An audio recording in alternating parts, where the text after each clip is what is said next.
So this is the Powers Electric, and I boldly claimed in the title of this video that it was the most unique guitar on the market today. I'm going to give you lots of reasons why I feel this way, but in this video I actually can back them up with supporting evidence from the namesake and builder, Andy Powers. You probably know Andy as the CEO of Taylor Guitars, but what I can tell you is that these are not Taylors. You know, we've seen Taylor electric guitars in the past. Powers Electrics are completely different than anything Taylor's doing.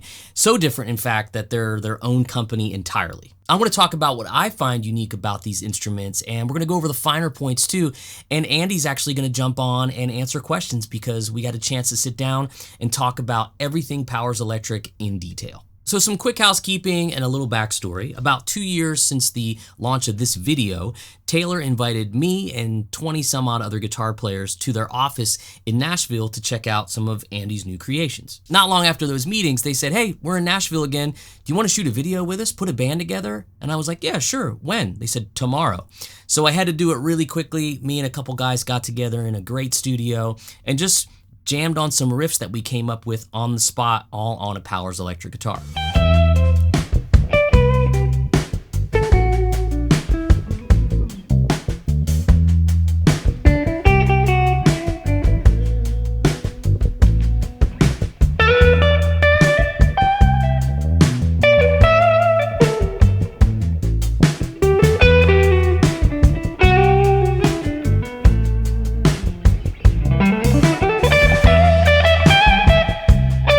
Since that video shoot, I actually purchased this one in the color Meissen Blue with the Camtail trim.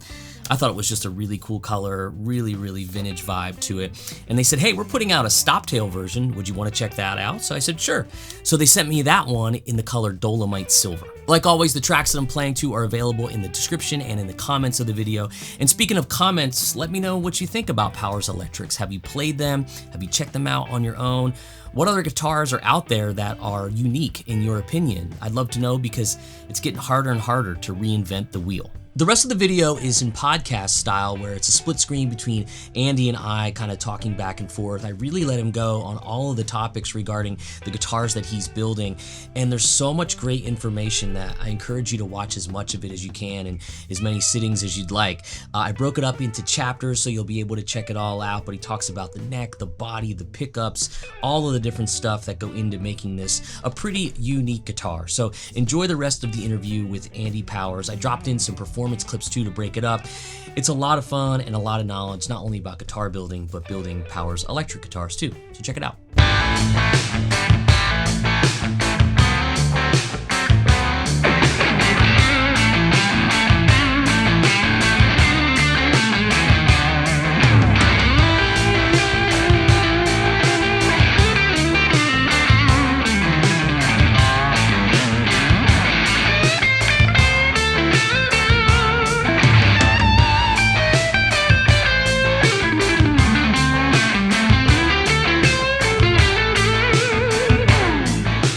The only thing I'm not making on that guitar are the screws. I'm buying the potentiometers and a couple of the electronic components. I'm buying the fret wire. You know, there's not much that we're not building in-house. Yeah, I mean, you got to buy tires from somebody to put on the car. Right. I'm not going to buy tires, but I am going to make the wheels, you know? Exactly. So there's a lot that goes into it, but every piece has a functional story to go, okay, here's what I want it to do. Here's how I think it should work. Here's how I think they should have worked to begin with. And yeah. And I want to start talking about, first of all, this is a very lightweight guitar. And if we focus on the body, it's because this is hollow essentially, but it's not in the sense of like a chambered guitar. It doesn't have F-holes. Tell me what's going on underneath that I can't see, but what makes this guitar what it is from the body standpoint. Okay, so from the body, the first thing that I was shooting for was I need a shape that's really comfortable to hold. Of course, it's got to look cool. It's got to look cool from every angle. I want it to be pretty balanced on your lap and not feel like you're, you know, holding it up sideways, neck dive, heavy, all that kind of thing. And so I knew that. And so it's actually an asymmetrical shape, but it's kind of a unique balance point. And so the way that it'll sit and hang from you both from a strap and on your lap fits really well. The weight is pretty interesting. It's not a featherweight thing, but it is pretty lightweight because, yeah, it's a hollow body. The body's made of reclaimed urban ash, and so it's a street tree body that gets hollowed out. It's totally hollow. It's not chambered. Right. And then you have a braced solid maple top. So the top, there's no plywood in it, but it's a solid piece of maple, almost like the back of an acoustic guitar. Wow. That gets a bracing pattern on the inside. Now that bracing pattern gets mortised into the side, so you end up with a tremendous amount of stiffness and strength parallel to the strings. And that's what carries all of the string tension. And I would imagine a really interesting vibration happening on the top too, because now you're seeing, you're saying this is a brace top, like an acoustic guitar. That is cool. Yeah. So it's a brace top, almost like an arch top guitar. Wow. Okay. That's it's closer to an arch top guitar or a mandolin than it is, say, a flat top acoustic guitar. Right. Okay. And so it's pretty close to that. The top then gets unevenly tensioned on one half because it's got this armrest. So almost like a Strat or something where the armrest is rolled off. Yeah. That piece of wood actually gets bent 3-dimensionally. So it has the effect of, have you ever seen like a demonstration of somebody playing a musical saw blade? Yeah. You know, they take like a saw blade with a violin bow and they bow this thing. Yeah. You know, when you bend it to a tighter radius, it increases the stiffness, therefore increasing the resonant frequency of that saw blade. Sure. That's what we're doing to the top of that guitar. Man, that is really interesting. Okay, so you have that going on. So the resonant frequency of that top is way higher pitch than it naturally could be. So you do that, then you couple the fact that there's no sound hole on this hollow thing. Right. Okay, so you end up with this very interesting resonance pattern in the body, right? So it's super lively. Now, I don't want it to be very feedback prone for this example. So the next part was that I used what would amount to like twin sound posts inside the body.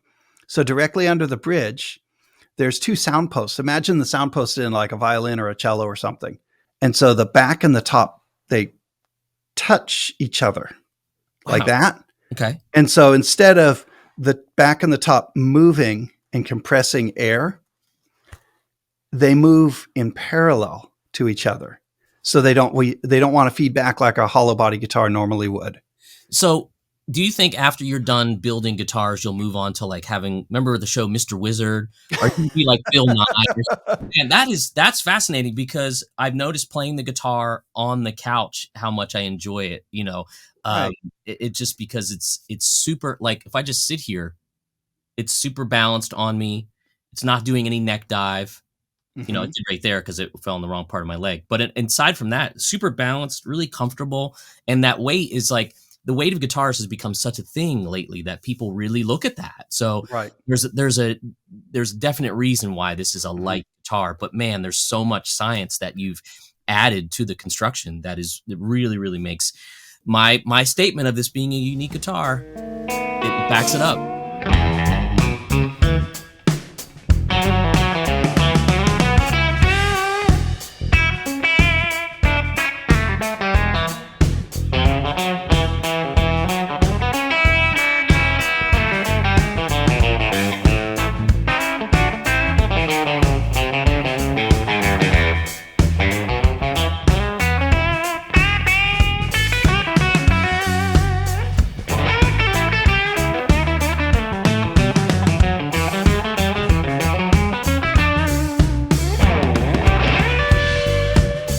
Aside from I think the look of this guitar is very cool because I like old Ks and silver tones, and I have a couple harmonies. Cool. So it kind of speaks to that. I love old gold foil pickups and that sort of thing. So it gives me that vibe. But the thing I think that really catapults this guitar into this era is the neck and the playability.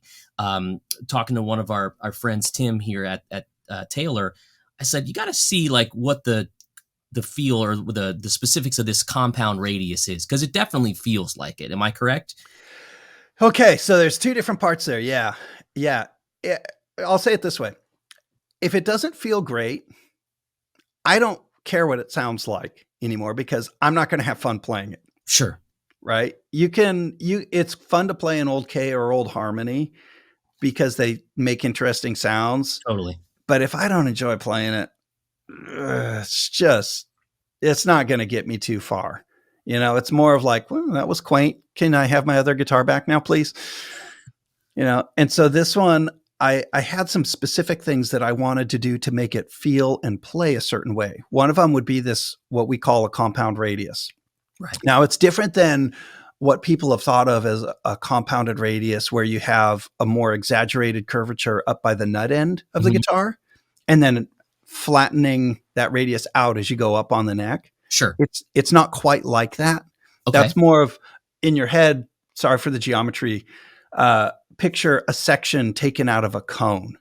So if you had a really tall, skinny cone and you took a fretboard shaped section out of that, that's what the more typical compound radius is like. This one's actually asymmetrical from the bass side to the treble side. Okay. Give us middle school version of that. Yeah. Okay. So when you hold your hand out, like if I were to try and hold it, my fingers don't really want to go flat. They actually are more comfortable if they're a little bit radiused like that, right? Right. And so when you grab on your left hand, when you go to fret notes, more radius is comfortable to push the strings down, right? You'll tend to fret more cleanly on a stronger, more arched fingerboard. When you bend a note, especially those high strings, a real strong radius like that doesn't work very good. Yeah, because the string runs into the radius essentially, right? Runs into the fret in front. Right. Okay. And so there's some ways you can kind of get around it. Anybody who's played old Fenders with that 7 1/4-ish kind of radius, yeah, you can learn around it. You jack the string height up a little bit.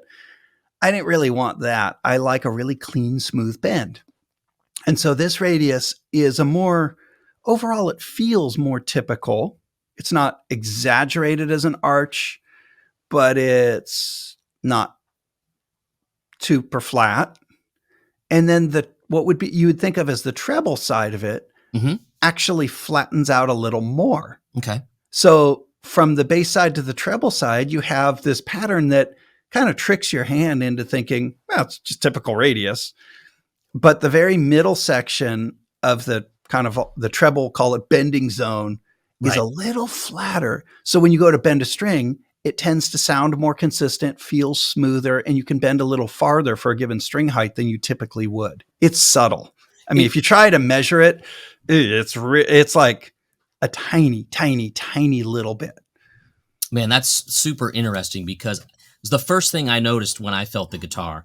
Again, same thing, pick up a guitar that maybe is vibey and cool, has a great sound, but if I can't do everything I hear in my head to translate to my hands, then we have to make an adjustment. And that maybe has happened to me over the years with different size frets. I've re-radiused guitars in my life. I had guitars that were a 16-inch radius, and I was like, wow, that's amazing. I'm going to do it to another guitar. Ruin that guitar. Stuff like that. But man, that is really interesting. So it's not necessarily a true compound in the sense of what we might know from guitars that go from a 9 to a 12 or something. Right. But man, it's sure... I'll tell you that the thing that really gets me with this guitar is when you play a guitar with a very comfortable radius like this, it almost feels like the high strings come up to meet you as you're going to play. You think you're going to kind of go like this because of the radius, but it goes and it just is right under your fingers. And I know you feel it, but I don't know how to describe it other than that's probably the best description I've heard because what you're describing is the sensation to go, well, the middle strings of that fretboard are sort of popped up into your fingertip. Yeah. And so your fingers just hit them cleanly and easily. Yeah. The frets aren't small on this. I like a fairly large fret. So in the world of, small, medium, large, this is like medium plus, kind of medium large sort of area. But that radius it just makes the fret plane feel like the strings are right under your fingertip. Yeah. One of the other things that's real interesting with that neck is that they're intended to run way flatter, way straighter than you typically would. Okay. A lot of times you'll need a little bit of relief to Hmm. create string clearance. This neck is actually it's built in a very relaxed state. And so we go through a lot of extra steps to stress relieve the piece of wood that you're building the neck from. Wow. Okay. And by the time it's all done, you run this thing almost dead flat because every time you strike a note, the neck starts to respond. The neck on a guitar is like one leg of a tuning fork. It's resonating all the time. And so the exact way that the neck gets constructed, it's a Honduras rosewood fingerboard. I've had great success with that so far, so I'm going to stay with that for the foreseeable future. It's a Honduras rosewood Peghead veneer.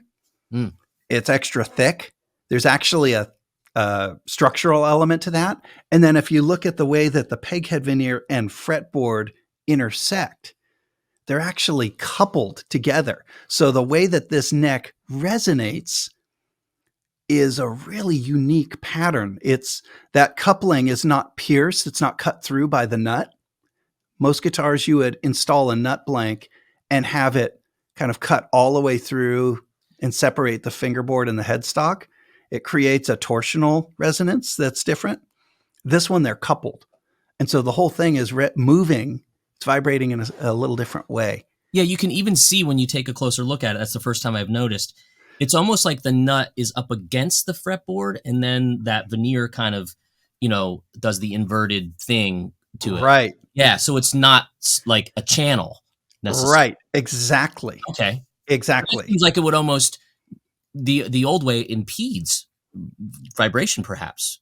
Yeah, it creates a different flex right there at the headstock and Okay. nut. Wow. And this one changes that pattern. So And so- clearly, yeah, I was going to say though, archtop and acoustic designs are all over this thing. There's a lot of acoustic engineering that goes into that thing. Yeah, that's really cool. I mean, it's the way that's a glued in neck. So it's call it traditional set neck, but the way that it goes together is actually a horizontally oriented dovetail that gets triangulated with a center bump. And so this thing, I mean, every part of that, the way that guitar goes together was designed to resonate in a very specific way to help create this, what comes across as just a dynamic feel.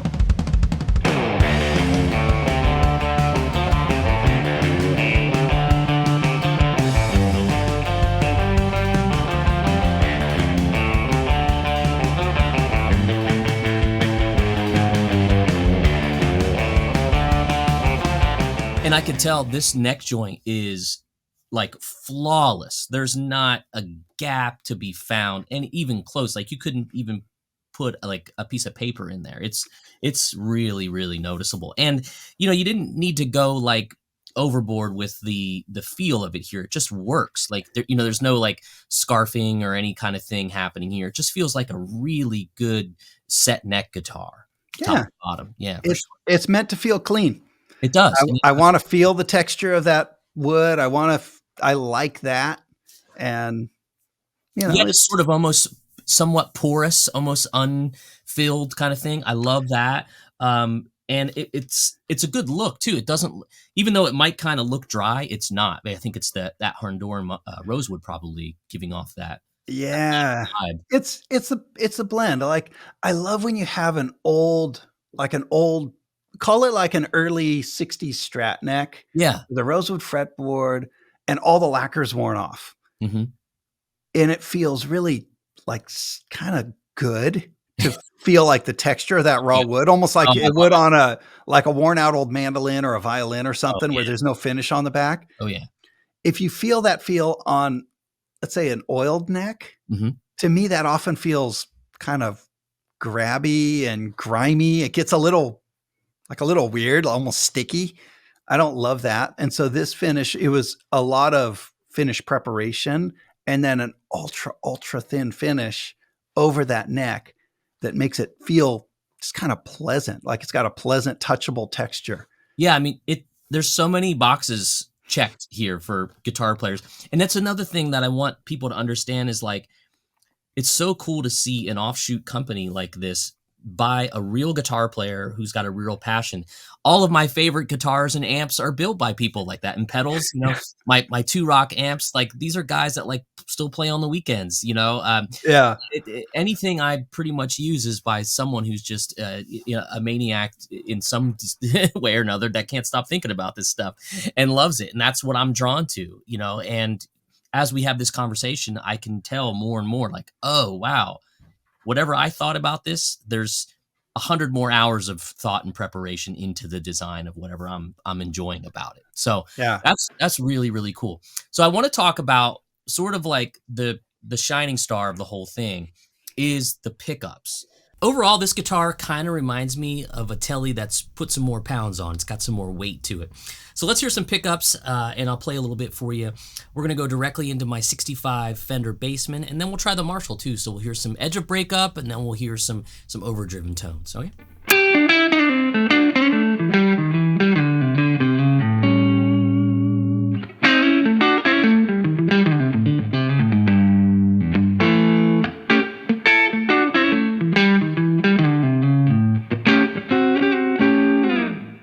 Neck pickup sounds kind of Telly-ish, but a little bit more oomph.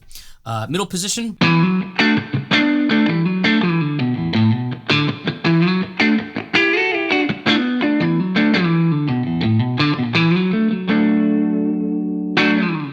Spanks, but in a nice kind of sparkly way, not like too thin, right? Bridge pickup definitely has some Telliness to it. Not ice picky though. It's got a little bit more warmth on the top end.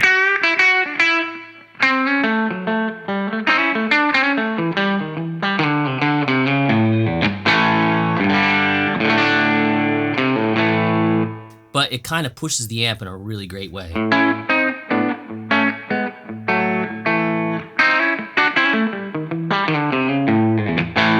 All right, let me make an adjustment and switch over to the Marshall. I got it all queued up here. Let's do it without an edit, just so you can see. I'll switch over to amp number 2. Here comes the Marshall.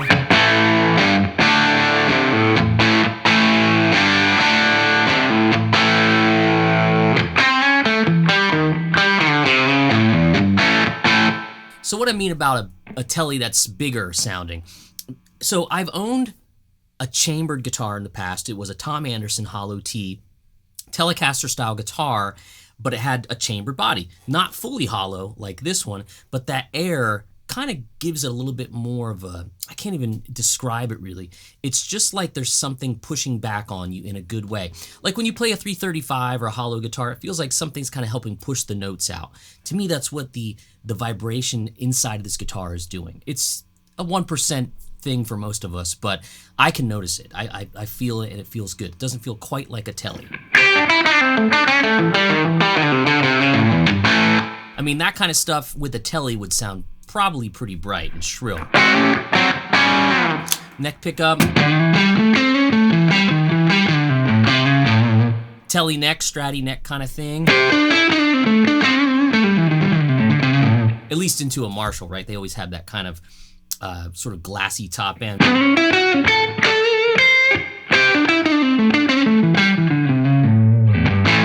So it doesn't look like your everyday guitar, that's for sure, but when we're trying to create something new, or one is, not me, take a chance. They make something that is aesthetically pretty interesting and sounds really good. So I thought you should hear the pickups. Tell me, what the heck is a Faraday pickup, and how did you invent those to put in this guitar? Whether you invented them or not, it remains. Yeah, I'll say I didn't invent them. I mean, there's a lot of other people who are way smarter than me that thought of these different concepts. And you have full and partial, so I want to talk about what those are. Okay, so the basis of it, if you were here in person, I would demonstrate it, but people think of aluminum as being non-magnetic. Sure, yeah. Right? I mean, in 6th grade science class, you go, well, certain things, if they have iron in them, a magnet will stick to it. Those are ferromagnetic materials. Oh, there's other forms of magnetism, right? In this case, you have some materials like copper, beryllium copper, aluminum, some forms of tin, some forms of brass, different things like that, different alloys that are paramagnetic. where when they're in the presence of a magnetic field, they will change that field. They'll change the character of that field. And so in this case, I'm using that quality, that characteristic of a piece of aluminum in the presence of a very strong magnetic field. It's diffusing the field. And so it changes the way that the string sits over top of a pickup. Okay. Okay, so think of it this way. Pretend you had like a lens on a camera. Think of a pickup that way. And you could have a very narrow focus in that lens, or you could have a very wide focus on that lens. Sure. But with that comes the application of a magnetic field and sort of the orientation of it. In this case, the magnetic field is spread out over a pretty large area, spread out over a large chunk of string, and the two pickups influence each other because the field is so wide. But at the same time, the field is diffused. So it's not focused in any one spot very, very strongly. And so the string behaves in a more acoustic guitar-like way. And so part of what you hear there is the quality of the pickup, the characteristic of the pickup, but you're also hearing the way that the string moves over top of it. And so when I kind of chuckle sometimes when I'll hear somebody say, oh, yeah, the only thing that matters on an electric guitar is the pickups. You go, no, if you change the way the string moves over top of the pickup, I can promise you'll hear it. It's as simple as that. Yeah. Right. And so in this case, you're using the sound of the pickup, which has its own characteristic. It's a unique electronic component. But then you're also using the way the string is moved over top of that pickup. Right. And that's the thing with different, traditional outputs of like Alnico magnets and ceramic and stuff. It's all about what's pulling on that vibrate and how that string is supposed to vibrate. So it's a big deal. And so when you strike the string, you'll hear it in the way that it decays. You'll hear the character of the note like kind of remain. You'll hear all the harmonic content bloom. There's all kinds of interesting things that happen when there's not a strong magnetic field right under it. Think of it almost like a brake, like a shock absorber or something like that underneath a string. You have this giant focused magnetic pole in one little spot right under the string. It's going to prevent the string from moving the way you want it to move. It's going to move in like a big kind of egg-shaped orbit over top of that thing. It kills the sustain. It changes the harmonic content. I mean, imagine one of those very strong ceramic magnet pickups. Like a metal style pickup or something. Yeah, just crazy strong right on one thing where you play certain notes high up on the fretboard, maybe on the low strings. The note just doesn't actually play. It's not there. It just is gone. It was like you palm muted it or something. Right, because they want those pickups for like punch and aggression, right out of the It's a really fast punch. You want to rely in that context, you rely on the amp and the saturation that you have to create that sound. It's a different sort of setup. Totally. And so that's what's made some players say that this would be the guitar that you really want to play cleanly. Because you could play one note through a very clean setting on an amp and feel satisfied. Go, oh, that was nice. I like that. Let's do that again. Well, that's what I think is missing with people, or what people are searching for with pickups in general, is they want to hear this more like enveloped guitar tone. So the pickup is enveloping the whole instrument, or maybe that's the wrong word, but in enhancing the whole instrument, as opposed to just string, pickup, output. Now we're hearing resonance actually come through these little baby microphones, essentially. Yeah, they are very much like little microphones. Yeah. And so in this case, we're building two different versions of that pickup.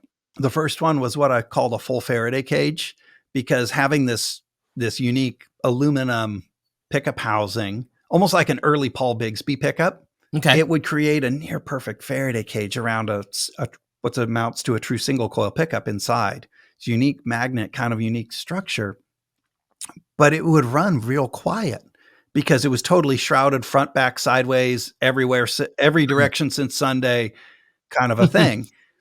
Well, that makes for a really broad sounding pickup, very clear, very clean, that tends to be very warm.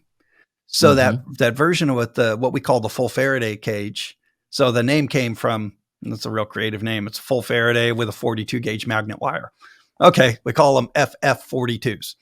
Okay, And so that one is a very clear, very warm, call it vintage, but it's the kind of sound that you would hear on maybe like an early 50s country or roots rockabilly kind of recording. It's got some of that Paul Bigsby pickup kind of flavor that I dig. Yeah. I went, okay, well, I like that a lot. And then you can change the housing of the pickup itself to start influencing how much of the magnetic filtering you get. So the guitar that you're holding there, that's the partial Faraday. So hence the PF42, where the top of that pickup is opened up, exposing a little more of the coils field to the strings, which brightens the sound up. It basically creates a resonant frequency that's a little more, like if it was in terms of EQ, you would have a small Q, Okay. right? So the Yeah. resonant frequency is a tighter, narrower band and Right. more exaggerated. It's focused on one particular spot. And so it hits us as a little more vibrant. It's like got a little more punch to it. Yeah, and the other ones have a little bit more open area kind of thing, if I remember. Right. And so that one, the Q value is real wide. Right. So the resonance There we go. frequency is very broad and not focused on any one particular frequency. This one focuses it a little more on a higher frequency, which punches up most amps. Right. Would you say this has more of sort of a sound that people will be used to hearing, whereas the full Faraday might be a little bit more unique to its own design? Yeah, I suppose that's fair. It depends on what amp you're playing through, Sure. how you listen, what you listen to. Like I tend to play a lot of jazz. I like playing real clean kind of sounds. Sometimes I'll play with my fingertips. Mhm. And so for me, in most settings that I'd play electric in, that full Faraday pickup is like, man, it's perfect. I love the thing because it's just so smooth. Yeah. It's really smooth, clear, and warm sound. If I want the amp to start sweating, if I'm playing with a bigger band, then I'll gravitate more towards the partial Faraday or the PF pickup Sure. because I want a little more cut. I want a little more punch. I want it to have that thing that sort of slices through a mix. And so it'll do more of that.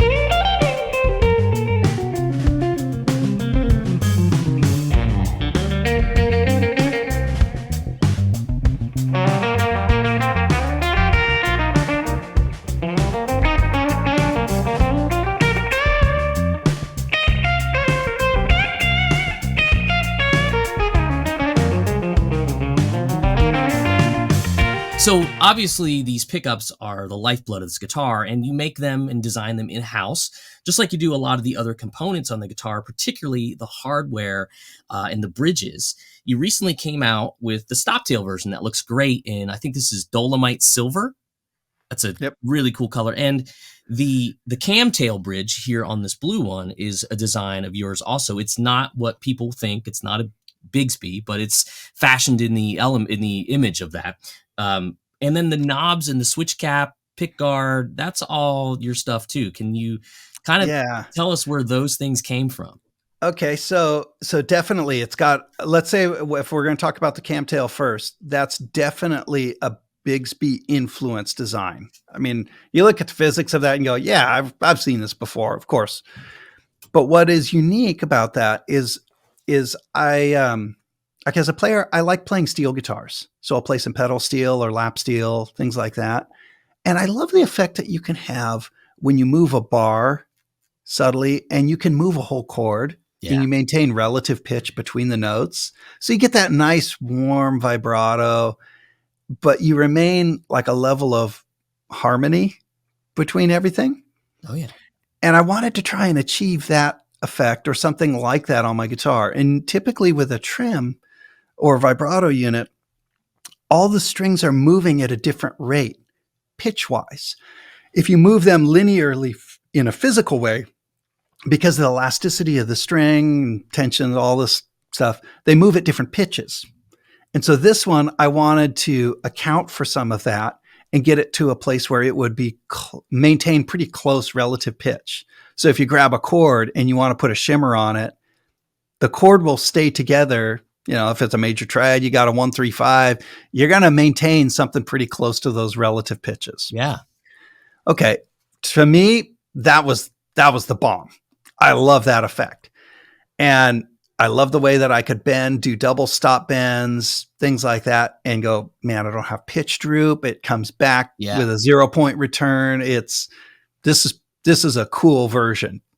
So I like that. And that was something that in order to achieve it, we made that unique for this guitar. Nice. Well, some players like a real straight ahead approach. They want to keep it, dead center between the lane lines. And so I went, okay, well, I'll make a Stoptail piece as well. Now, how do I want that to work? Well, with the first version that had that Camtail, the tail piece is actually mounted into the bracing architecture underneath the top. It looks like it's mounted to the top. It's sort of not. It's mounted into the bracing structure underneath.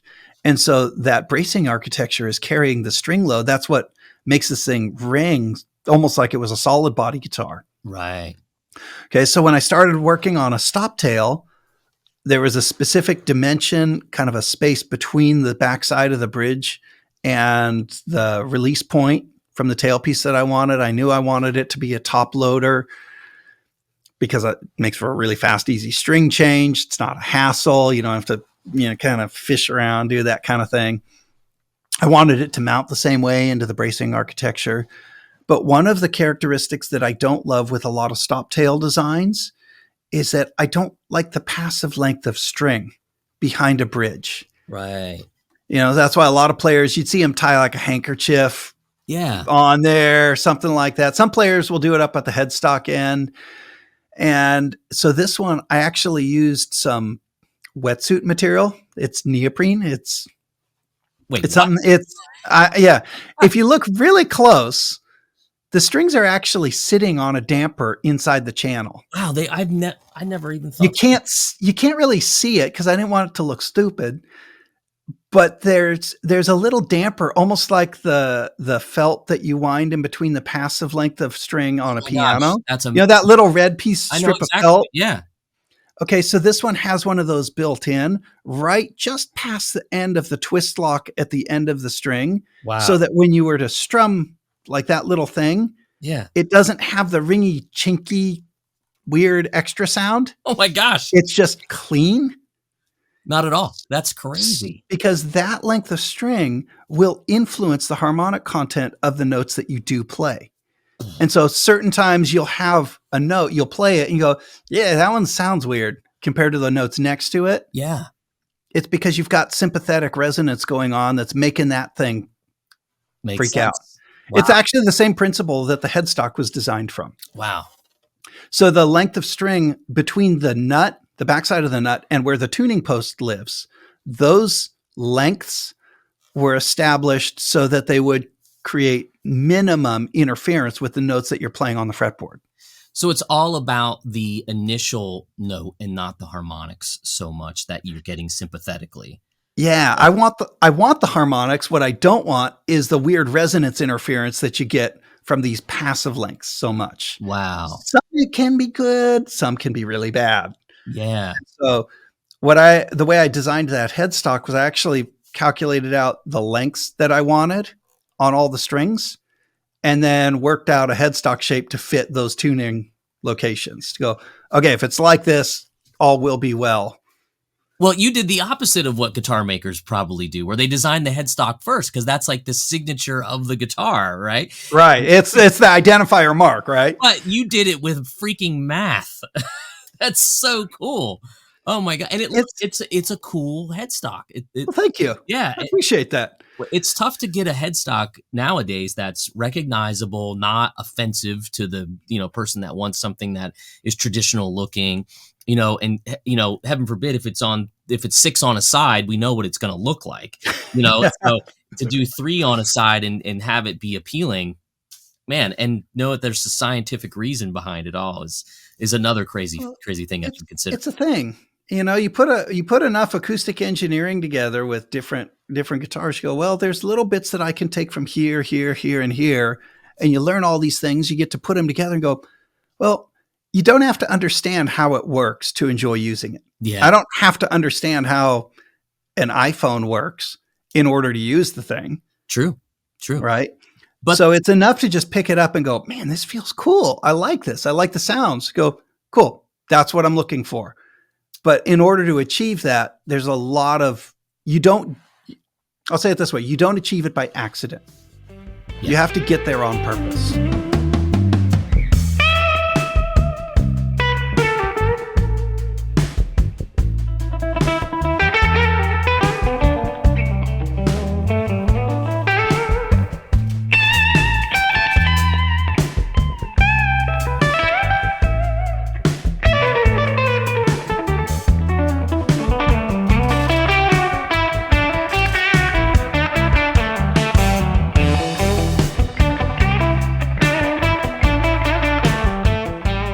man, stuff is not inexpensive these days. Everything of quality that has a lot of really great engineering behind it, you have to pay for it. And that's when you get into instruments of this quality and price point. It's like, oh, now I get it. Because there's, neoprene in the bridge, stopping sympathetic vibrations that we don't want. Like, I've never heard a guitar, designer, builder say that. So those things, they're light bulbs that go off for me, or alarms that be like, wow, okay, now I know why this guitar is what it is and why they just don't crank them out 500 a day, that sort of thing. Yeah, I don't think we could. I think we'd probably go out of business. They're hard to make. I mean, even like all the little touches, like these colorful knobs. Yeah, those knobs we make in house. They're actually very difficult because you can't injection mold them. You can't just whip out a little plastic thing. We're actually making them on purpose. Originally, it started as something that came from a surfboard maker friend of mine. The inspiration was actually, again, hot rods back in the 50s, when you'd have, say, Ford spraying cars out by hand. You get a guy on both sides of the car in this booth, and they'd spray a bunch of cars rolling through the assembly line. You get overspray built up on all the floor, the walls, everything. And then after a couple of weeks, they'd come through with axes and picks and chip all this stuff out. Well, it ended up making a really cool, like swirly looking malachite like material. And people would make, radio knobs with it, dashboard knobs for their cars or something, wow. Shifter knob. And people called it Fordite. Well, one of my surfboard maker buddies, he started making stuff out of this. When you'd glass a surfboard, you pour your resin on it and you squeegee it out, and it would drip over the edges, over the rails, and leave like these stalagmites building up on the floor of your glassing shop. And after a while, you break the stuff off, go, it's actually pretty cool looking stuff. What could you make out of it? And so I thought, well, that would be the coolest thing for the knob on a guitar. It's like, if I could make it feel like a brand new surfboard, that's what I want. And so those knobs are made out of surfboard resin. Wow. And then individually shaped and polished.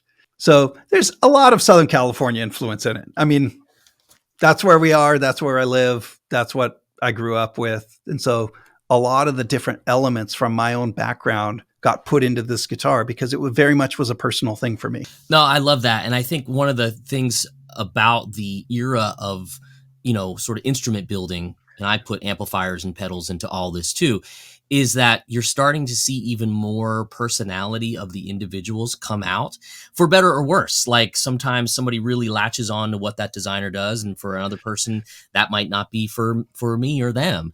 Right. But you're seeing that more and more with these smaller companies. It's easier than ever than it's ever been to like build your own pedals or amps or that sort of thing. And then that somebody gets the bug and they say, well, what if I tweak this, that, and the other? Now I have my own company. It can happen just like that. And you've been in the game so long with your eyes on different influences, be it the guitar industry, surfing, hot rods, or whatever. It's so fun to be like, wow, I'm holding what this guy dreamt up and finally became a reality. Yeah, I love it. I love the personality in things. Every day, everywhere around us, we look at things that get made, right? Every single thing that you might touch in the course of a day had to get made by somebody or a factory or individual maker or something. And there's a real risk for things, in even guitars. As much as I love guitars, there's a risk for things to become commoditized, where it's just, they're just parts that got assembled, Totally. or they're just this. It's like, yeah, that can happen. And so this is very much the opposite. It's going the opposite direction of that. And I think that's what is attractive to me. Some of the other companies that I have really close friends with are in a similar situation where they want to make what they want to make with real people doing it, and also have this arm of customer support and arm to artists that's different than maybe, more of a sort of traditional, like you said, commoditizing version of this. So man, that's one of the things that I think is really special about what you're doing, for sure. Well, thanks. There are guitars that were meant for guitar players. It was a guitar that was meant for me initially, and then it was a guitar that was meant for a friend, and then another guitar that was meant for another friend. And now they're guitars that we're building slowly for guitar players to enjoy and have a fun time with. Andy, I can't thank you enough for sitting down and really taking us through literally the nuts and the bolts of a Powers Electric instrument. And it's been a pleasure to kind of get to know these at their early stages too. You've been really kind to me. And I just wish you all the success in the world, because they're really real deal electric guitars that need to be played. So thanks again for being with us. And I hope to see you again down the road playing a Powers Electric. Thanks. We'll look forward to it. There's probably another 30 minutes on the cutting room floor of Andy and I talking about everything imaginable. I just got so much enjoyment out of listening to a guy that really knows how to build a guitar, take me through the finer points, and really kind of, put on display how his brain works when it comes to guitar building. So don't forget to download the tracks and let me know what you're thinking about Powers Electrics or any other unique guitar out on the market today. I'm Corey. I'll see you next time.